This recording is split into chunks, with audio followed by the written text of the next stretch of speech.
Bersama kami menjayakan negeri.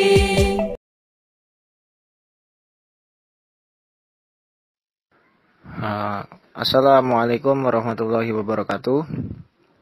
Ya, saya ucapkan yang saya hormati ketua kami daerah, kemudian juga ketua komisariat dan seluruh kader dan seluruh panitia. Saya juga sangat senang diundang di acara ini. Nah, hari ini kita akan bahas pengenalan atau pengantar dari filsafat dan filsafat ilmu. Nah, ini saya sampaikan melalui VN dan gambar, nantinya bisa disimak. Nah, jadi perkenalkan, saya Budiman. Nama lengkap saya Budiman Prastio. Bisa dilihat di kurikulum vitae saya. Kalau lebih lanjut, misal mau nanya-nanya juga, bisa kontak saya di Instagram atau di nomor WA saya. Silakan. Alhamdulillah, assalatu wassalam ala rasulillah, nabiyina Muhammad ibn Abdillah, amma ba'du. Jadi berbicara mengenai filsafat, memang ada stigma yang buruk dari beberapa orang, tapi di beberapa orang yang lainnya mungkin tidak terpengaruh oleh stigma itu.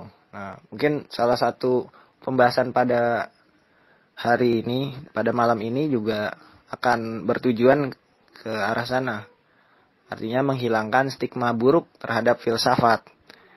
Ya, mungkin teman-teman di sini masih ada beberapa, atau di luar sana juga masih ada yang menganggap orang yang belajar filsafat nantinya dia tidak percaya kepada Tuhan, gitu kan. Yang belajar filsafat dia itu ateis dan lain sebagainya. Itu permasalahan kita ya. Oke, ini ada gambar sejarah filsafat. Kalau kata Ustadz Budi Asyari nih, kalau kita mempelajari sesuatu itu, kita juga harus mempelajari sejarahnya. Karena sejarah itu berulang ya, polanya berulang. Maksudnya berulang itu bukan kejadiannya yang sama gitu, bukan kejadiannya berulang kali sama, bukan. Tapi memiliki kesamaan mungkin dari sisi kejadiannya, oh mirip kejadiannya. Nah, misal di zaman dulu kejadiannya seperti apa, di zaman sekarang, oh mirip kayak kejadian zaman dulu seperti itu. Nah, dari sejarah itu kita bisa mempelajari polanya gitu. Dapat kita ambil hikmahnya. Nah, ini ada sejarah dari filsafat, mari kita ambil hikmahnya. Sebenarnya sejarah filsafat itu panjang gitu. Dari sebelum ada peradaban Muslim yang dibawa oleh Nabi Muhammad, peradaban Muslim. Sebelumnya itu juga ada peradaban-peradaban gitu.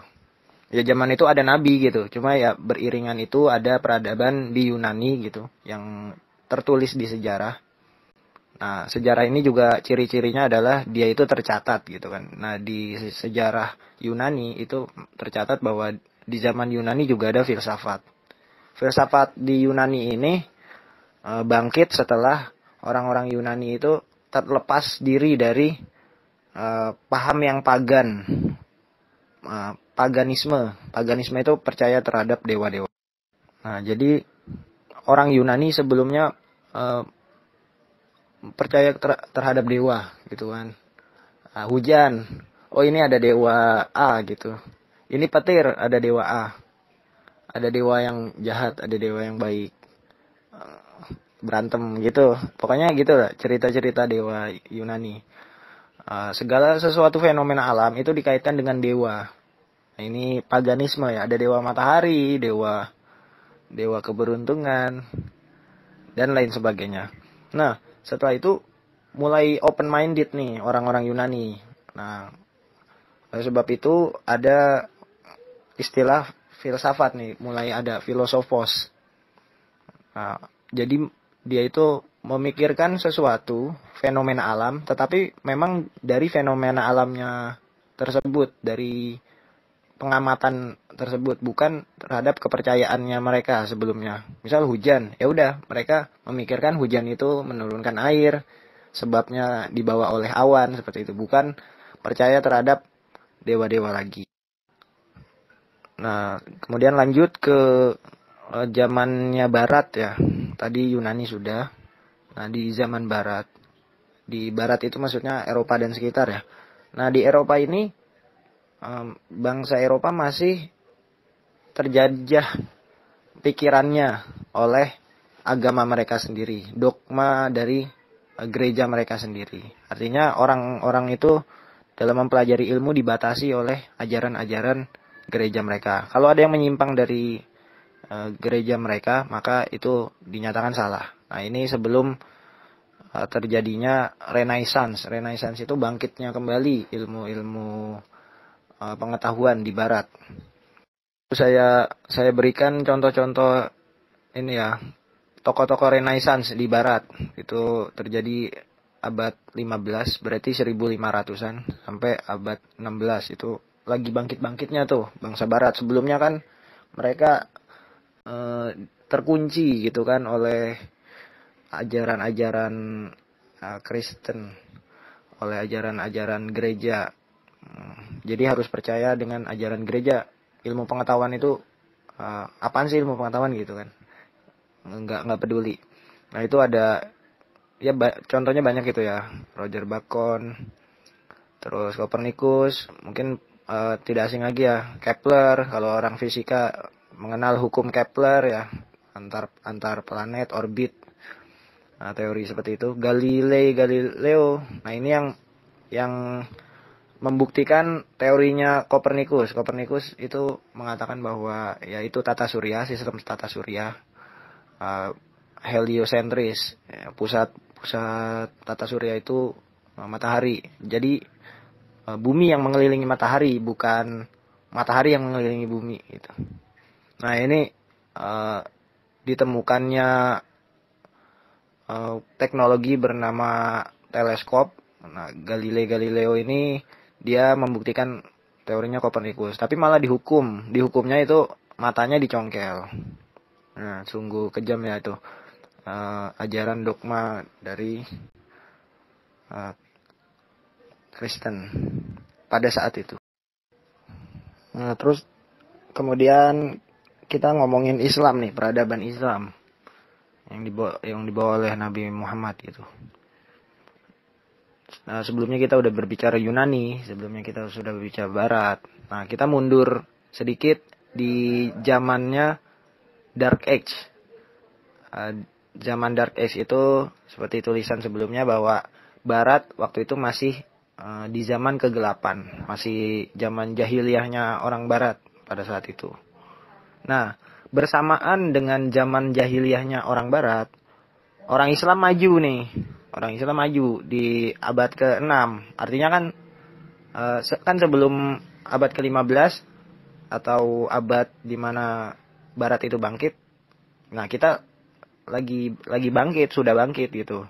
Nah, bersamaan dengan bangkitnya Islam, itu Barat itu sedang zaman kegelapan.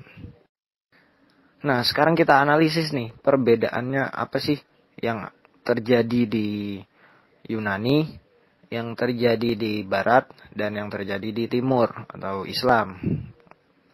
Apa bedanya? Nah, mari kita analisis. Pertama, Yunani. Yunani itu dia melepaskan semua dogma-dogma tentang dewa, sehingga dia belajar fenomena alam dari filsafat. Kemudian Barat juga melepaskan dogma-dogma ajaran Kristen. Dia berfilsafat. Dia menggunakan ilmu pengetahuan. Nah, beda dengan Islam. Islam pada saat mempelajari ilmu pengetahuan dan menemukan banyak teknologi, itu tidak berlepas dengan Al-Quran dan hadis. Nah, di sini perbedaannya.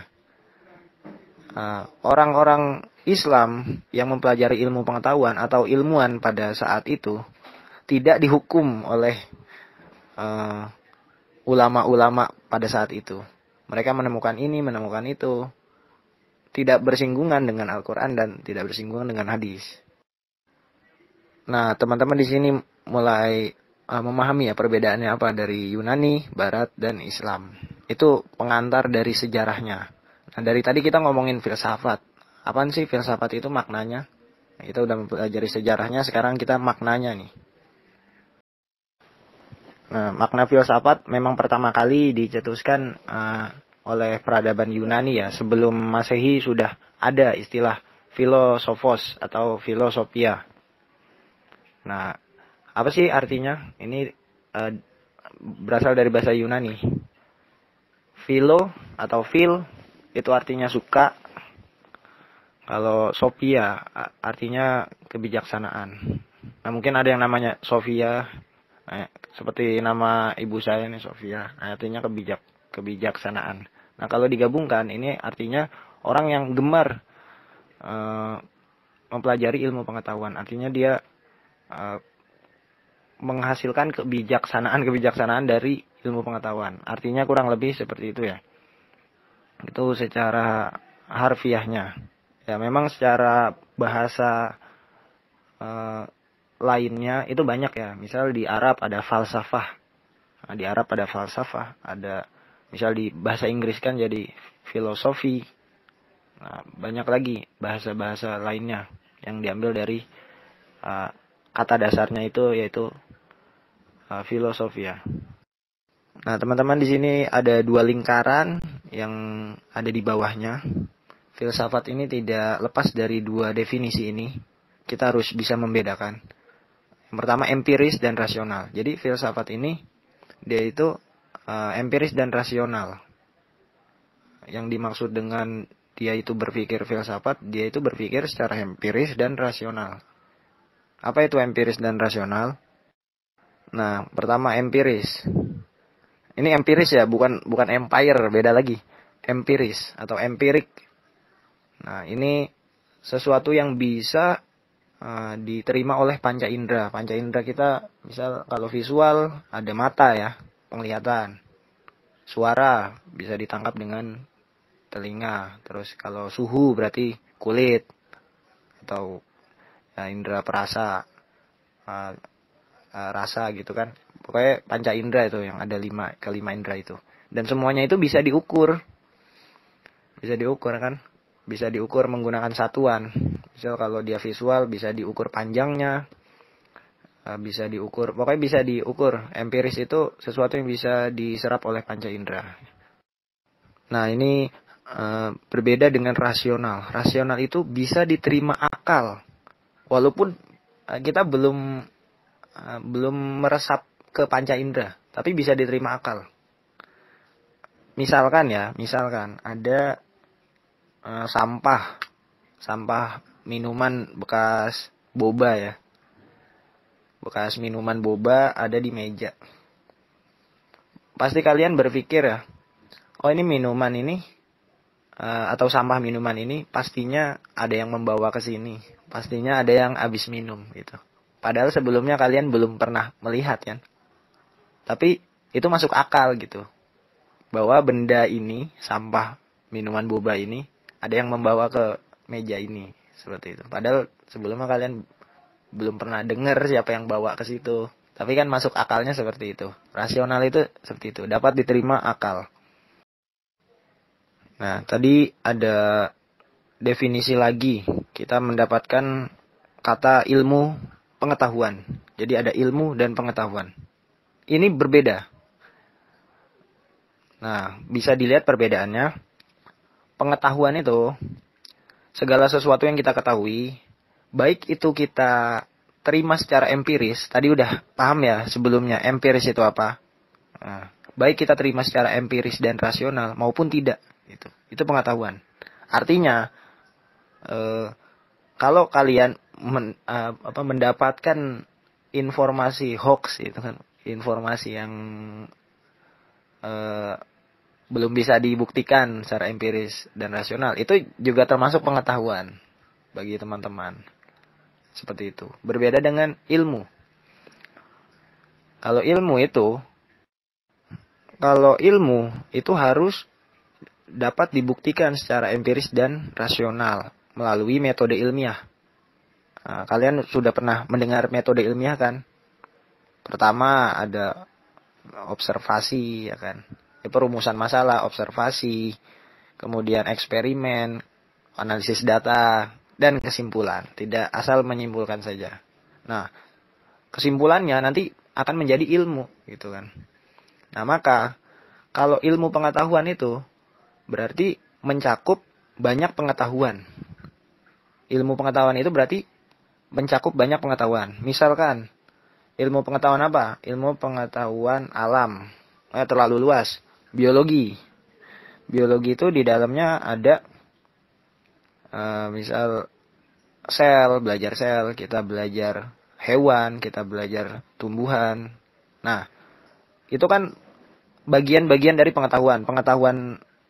Jumlah pengetahuan mengenai hewan, tumbuhan, dan lain-lain itu kalau digabungkan menjadi ilmu biologi. Begitupun dengan ilmu matematika, ilmu kimia gitu. Itu kumpulan dari pengetahuan-pengetahuan. Yang pastinya pengetahuan yang valid, yang empiris dan rasional. Itu dikumpulkan. Nah, kalau ilmu agama itu gimana sih? Nah, ilmu agama gimana tuh ilmu agama? Bisa dilihat panca indera nggak tuh? Ya kan, ada yang nanya kayak gitu. Jangan-jangan ilmu agama ini hoax ini kan, hoax. Apakah benar? Pertanyaannya, apakah ilmu agama itu tidak ilmiah? Ya. Kan ilmiah itu berasal dari kata ilmu kan? Artinya merujuk kepada keilmuan. Ilmiah, apakah ilmu agama itu ilmiah? Nah, Rasulullah SAW bersabda, "Sholu kama ra'aitumuni usolli," yang artinya, sholatlah kalian sebagaimana aku sholat, gitu kan. Kalian sholat sebagaimana kalian melihatku sholat. Nah, coba nanti didiskusikan, itu ilmiahnya di sebelah mana? Sehingga melahirkan ilmu yang bernama fikih, ilmu yang bernama tarikh, ilmu yang bernama usuluddin, dan lain sebagainya. Pokoknya ilmu pengetahuan agama itu kenapa bisa masuk ke dalam kategori ilmu. Nah, saya minta ke panitia untuk membuka ini ya, kolom komentar. Di sini teman-teman boleh gunakan voice note kalian, boleh ngetik, boleh apa. Mari kita praktikkan filsafat. Sekarang kita gabungkan maknanya. Tadi kita sudah tahu ya, filsafat itu apa, udah tahu empiris itu apa, rasional itu apa, ilmu itu apa, pengetahuan itu apa. Nah, sekarang ada dua definisi nih, filsafat dan ilmu. Kalau digabungkan jadi filsafat ilmu. Nah, ilmu itu bahasa Inggrisnya science. Science itu jangan diartikan hanya ilmu pengetahuan alam. Science itu seluruh ilmu pengetahuan itu dinamakan science. Kalau ilmu pengetahuan alam dinamakan natural science. Nah, natural science atau sains alam. Ya contohnya fisika, biologi, kimia gitu. Itu natural science. Kalau IPS, ilmu pengetahuan sosial, itu social science. Nah, ini ada definisi philosophy of science atau science philosophy, filsafat ilmu. Apa itu filsafat ilmu? Saya buka sesi pertanyaan, silakan kalian berfilsafat, kalian mendefinisikan, jangan lupa pakai sumber-sumber. Ayo kita berfilsafat, mari kita praktekkan. Nah, silakan saya buka sesi tanya jawab, dan juga jangan lupa itu tadi, silakan kalian definisikan apa itu filsafat ilmu. Silakan, saya persilakan kepada panitia, kepada moderator. Terima kasih, sekian. Apabila banyak kesalahan, mohon maaf.